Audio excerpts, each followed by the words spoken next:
अस्सलाम वालेकुम, मेरा नाम सैयद नेमतुल्लाह है और आज आपको हम इस्तांबुल के इस ऐसे इलाके में लेकर आए हैं जो कि हिस्ट्री से भरपूर और हर जगह हर एक इलाके में इस जगह की जो है ना हिस्ट्री है। ये इलाका वो है जिसमें सुल्तान अहमद मौजूद है, जिसमें आया सोफिया की मस्जिद मौजूद है और जिसमें खारिया जामे जहाँ पे आज हम लोग लेकर आए हैं आपको। ये मस्जिद बहुत खूबसूरत सी मस्जिद है और भी मौजूद है।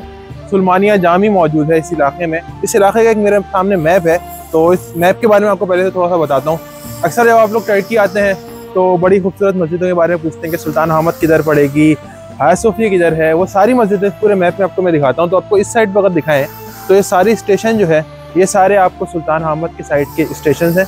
इधर ही आपको मिलती है सुल्तान अहमद मस्जिद और इसी की दूसरी साइड पर अगर हम देखते हैं तो फाती जामी, जिसका अक्सर नाम सुना होगा, जिससे पूरे इस्तांबुल का बहुत खूबसूरत सा व्यू आता है। उधर का समंदर बॉस्फोरस का व्यू आता है। एक साइड पर अगर हम देखें तो एक साइड पर उसकी एशियन साइड नज़र आती है और इसी के अपोजिट अगर हम देखते हैं तो इसी के अपोजिट साइड आपको यूरोपियन साइड नज़र आती है।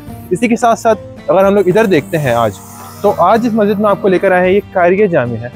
ये मस्जिद पहले तो मस्जिद नहीं थी। पहले तो आपको एक ये बात बता दें, ये मस्जिद पहले एक चर्च हुआ करता था और इस चर्च की एक बहुत खूबसूरत हिस्ट्री है।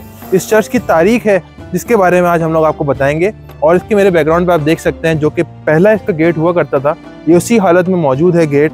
इसी को रेनोवेट करा गया है दोबारा से और ये असली हालत में गेट मौजूद है।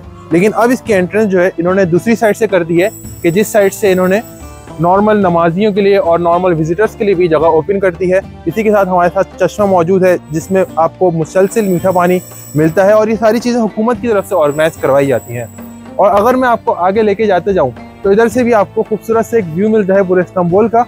और चलते हैं, आइए मेरे साथ और आपको मैं इस्तांबुल की इस खारिया जामे के बारे में हिस्ट्री और की तारीख बताता हूँ। कितनी खूबसूरत मस्जिद है ये, किधर की क्या क्या चीज़ें हैं, आपको सारी चीज़ें दिखाता हूँ। आइए मेरे साथ।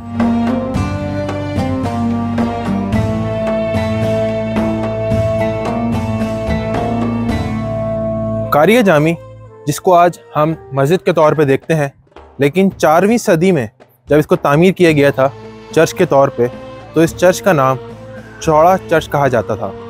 और इस जगह को दोबारा से बनाया गया बदंतीनी दौर में 11वीं और 12वीं सदी के दौरान और इसको दोबारा से रेनोवेट किया गया इस खूबसूरत से मनाजिर में। इसकी तामीर बहुत ज़्यादा मुख्तलिफ नहीं की गई। जिस तरह से 4वीं सदी में इसको बनाया गया था, उसी के बाद इसको 11वीं और 12वीं सदी में भी इसको उसी तर्ज पर बनाया गया, उसी अंदाज में बनाया गया। बस इसको थोड़ा सा और बड़ा और थोड़ा सा और जो है उसको चौड़ाई में फैला दिया गया। इसके एतराफ़ बाचा वगैरह बना दिया गया। 1453 में जब उस्मानी सल्तनत ने इस पूरे इस्तांबुल को जब फतह किया तो ये भी इस्तांबुल का पार्ट था और ये इस्तांबुल का बिल्कुल गढ़ कहा जाता था। फाती का इलाका है ये। तो इस मस्जिद को और इस चर्च को 1511 में इस चर्च को मस्जिद में तब्दील कर दिया गया और उसके बाद से मुसलसल अब तक इसकी तामीर और इसकी सारी चीज़ें, इसका रेनोवेशन, हर चीज़ हुकूमत की तरफ से देखी जाती है। और ये सयाहत और मुख्तलिफ क्रिश्चियंस के लिए और मुसलमान लोगों के लिए, यहूदियों के लिए, सब के लिए एक बहुत अच्छी जगह है जहाँ पे अक्सर पूरी दुनिया से लोग आते हैं इस मस्जिद को देखने और इस मस्जिद की तारीख को जानते हैं और देखते हैं किस तरह से उस्मानी सल्तनत ने मुख्तलिफ चर्च को और मुख्तलिफ मसाजिद को किस तरह से फ़तह किया। खारिया जामी के बारे में अगर आपको थोड़ी सी और डिटेल चाहिए तो आप इधर से आके QR स्कैन कर सकते हैं और इस QR के ज़रिए से आपको प्रॉपर मुसलसल जो है ना आपको। और इधर दूसरी चीज़ एक और भी लिखी हुई है जो कि इधर फ्री वाईफाई है मस्जिद की तरफ से। जब भी आप इधर आएँ तो वाईफाई मस्जिद का यूज़ करें और मस्जिद की हिस्ट्री के बारे में भी जान सकते हैं।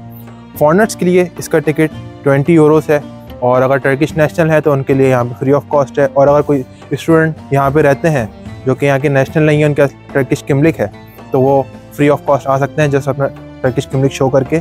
और अब चलते हैं लोग मस्जिद के अंदर, मस्जिद की खूबसूरती दिखाते हैं और मस्जिद के बारे में हिस्ट्री थोड़ी सी और बताते हैं। और एक और बहुत इस मस्जिद की अहम बात ये है कि 1945 तक इस मस्जिद को म्यूज़ियम के तौर पर रखा गया और उसके बाद मुसलसल 2020 तक भी इसको म्यूज़ियम के तौर पे ही लोगों ने देखा और इनकी हुकूमत की जानिब से भी म्यूज़ियम ही बताया गया इसको लोगों के लिए। और जो 2020 में रजब तैयब उर्दुगान ने इस मस्जिद को बताया कि मस्जिद जो है अब म्यूज़ियम नहीं, अब मस्जिद के तौर पे देखी जाएगी।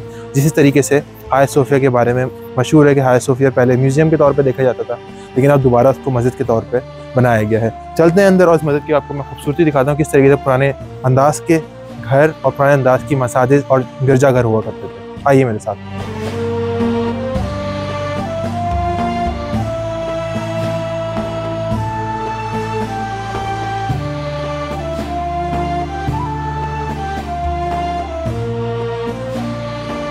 अब हम लोग मौजूद हैं मस्जिद के अंदर और ये है नमाज़ पढ़ने की जगह जहाँ पे लिखा हुआ है कि जूते जो है ना आपने नहीं, बस यहीं पर अपने जूते उतारने। मस्जिद का जो सहन है और इसी के बाद आप अंदर जाते हैं। मस्जिद अंदर से नमाज के लिए बहुत ज़्यादा बड़ी नहीं है, लेकिन मस्जिद का अहाता जो है वो थोड़ा सा ज़्यादा बड़ा है। तो चलते हैं और नमाज़ पढ़ते हैं अंदर। आज की हमारी वीडियो थी कारिया जामी के बारे में, जो कि पहले चर्च रह चुका है। और इस मस्जिद में जब हमने एंट्री करी तो इस मस्जिद के एंट्रेंस से ही हमें अंदाज़ा हो गया ये कितना पुराना चर्च है। और उसके बाद जब इसको मस्जिद में तब्दील किया गया है तो क्या क्या चेंजेस की गई हैं। अंदर वीडियोस बनाना अलाउ नहीं है, लेकिन स्टिल हमने आपके लिए कुछ परमिशन लेके वीडियो बनवाई है स्पेशली तौर पे, तो वो लाजमी आप लोग देखेगा। पिक्चर्स और कुछ वीडियोस हैं वो हम अटैच करेंगे वीडियो में। और इसी तरह के कुछ मसाजिद और हैं इस्तांबुल में जो कि इतनी ही पुरानी हिस्ट्री रखती हैं, और ख़ास तौर पर फाती के इलाके में। और इसी के करीब आप अगर इस इलाके में आते हैं कारिया जामी के, तो इसी के करीब एक वाटर का सिस्टम है जिसके बारे में हम लोग इंशाल्लाह आपको नेक्स्ट वीडियो में बताएंगे। लाजमी इसकी हिस्ट्री के बारे में बताएंगे कि जो कि किस तरीके से पूरा इस्तांबुल में पानी का निज़ाम किस तरीके से प्रोवाइड किया जाता था। और इसी तरह का मज़ीद कंटेंट देखने के लिए आपको तुर्की खबर को लाइक करना पड़ेगा, फॉलो करना पड़ेगा, सब्सक्राइब करना पड़ेगा, ताकि हम आपके लिए इस तरह की वीडियोस लाते रहें और पूरा इस्तांबुल और पूरा तुर्की आपको खूबसूरती के साथ और इन्फॉर्मेटिव वीडियोस के साथ आपको एंजॉय कराते रहें। मिलते हैं इंशाल्लाह नेक्स्ट वीडियो में, तब तक अपना ख्याल रखें। अल्लाह हाफ़िज़।